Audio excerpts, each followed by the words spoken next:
YouTube? This is Steve from Average Joe's Fantasy Football, and we've got your start and sit video for the wide receiver position. Again, this is always going to be based off of full PPR or half PPR. If it is a standard league, of course, hit us up in the comments down below. We will try to answer those questions for you.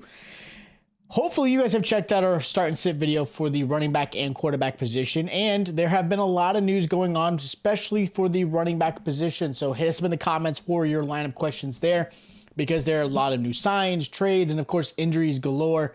Running back has definitely been a very, very tough position unless you have, Christian McCaffrey or Bijan. So those are probably the two I would feel really comfortable with. Now, going back to wide receiver, these are the obvious starts at wide receiver. There's going to be some new names on here. I've got Nico Collins as an obvious start. Kind of odd to say that. That's not something you've heard before in the past. Puka Nacua. At this point, 2 games in a row, he deserves the automatic start. And of course, that's probably going to be when he fails you. But at this point, he's earned it. So I've got to put him in my obvious start there. Now, my first wide receiver I'm recommending this week is going to be Zay Flowers versus the Colts. Colts are the worst against the pass this season so far, allowing over 25 points to the wide receiver one on the opposing team. Flowers is the wide receiver one on this team. I don't care how you want to slice it. He should see plenty of targets his way. Odell may miss this game, which is going to allow him and Rashad Bateman, Zay Flowers and Bateman, can be the wide receiver 2 for Lamar. I look for Zay to have a receiving touchdown in this one and at least 80 yards in this game. I really like this matchup for him. Again, another really good game for him.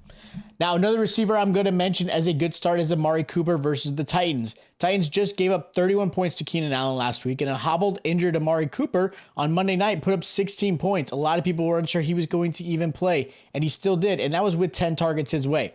He should have similar success against this Titans, who are going to absolutely focus on stopping Deshaun Watson, but also really Jerome Ford. Now the newly, signed Hunt is going to be a factor in this game, but not by much, I don't think at all.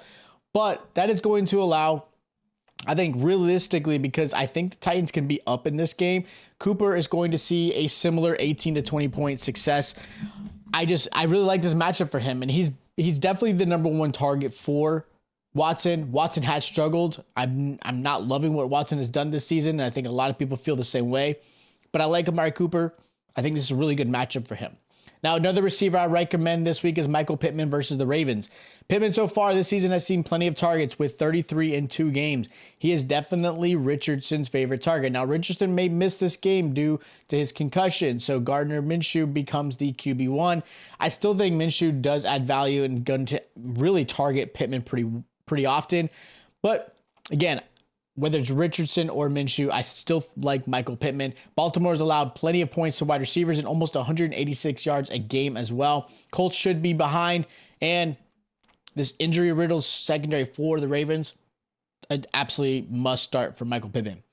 Now, the first receiver I am sitting this week is going to be DeAndre Hopkins versus the Browns. Cleveland did allow 22 points to Pickens on Monday, but this is a tough matchup for Hopkins to be very successful. Prior to that, they held Chase and Higgins to 12 points combined in the first week of the season. Hopkins had a good matchup last week, and he finished with poor 8 points. I liked him last week. I recommended him, and he just struggled. This is not a good matchup for the Titans, not a good matchup for Hopkins or Tannehill.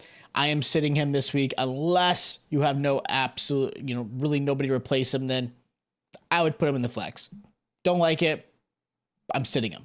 Now, another receiver I am sitting this week is Terry McLaurin versus the Bills. McLaurin is seeing an average of 5 targets a game. Commanders should be playing behind, which may help, but the Bills are very good against the pass, allowing the 4th fewest points with 24 points combined to receivers, also keeping them under 95 yards each game, which is fantastic.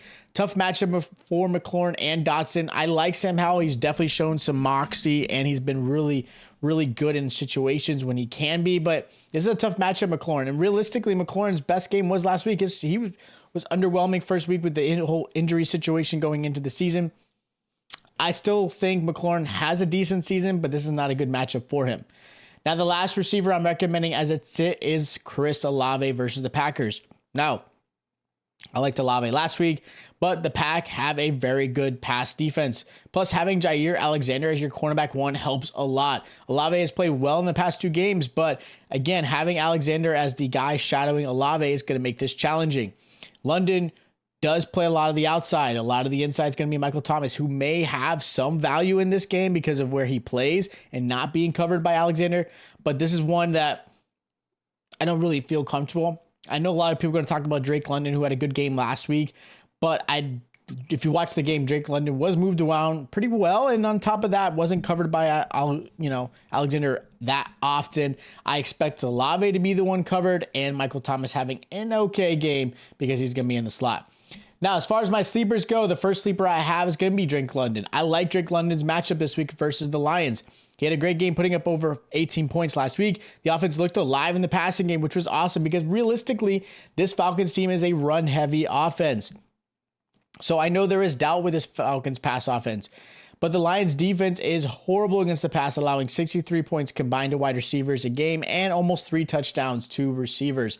London should have a really solid game. I expect at least a touchdown in this one, just because, again, they're going to have to keep up with this Lions strong offense. It's going to be forced to pass. I still think Bijan has a lot of value, but I like Drake London this week. And the other sleeper I have is Adam Thielen versus the Seahawks. I'm sure most players won't put Thielen in the matchups. Even in the flex, I think he's an absolute flex play this week for sure. Great matchup against Seattle, and he shows he can handle the targets he received. Seahawks allow 75 points to wide receivers and 3 touchdowns a game as well. Thielen has the chance to put up another 20-point game like he did last week. I really like this matchup for him. I know Bryce Young is still growing. I still think there's a bright future for him, but again, Thielen, good matchup, absolute flex, definitely a wide receiver 2 for you this week. So those are my start, sits, and sleepers. If you guys do have questions for your lineup, please allow us to help you. Hit us up in the comments down below. Share these videos with your league mates or friends. Again, unless you're playing against them, I completely understand not doing that. If you guys are new to the channel, make sure you guys are subscribed and the notification bell is on. That way you guys are notified when we drop these videos, waivers, and then of course we'll be talking trades very soon. Also, if you guys enjoy the content, make sure you guys hit the like button. It's greatly appreciated. We'll be dropping our start and sit for the tight end position. Check out our other start and sit videos if you haven't already. And I'll check you guys out next time.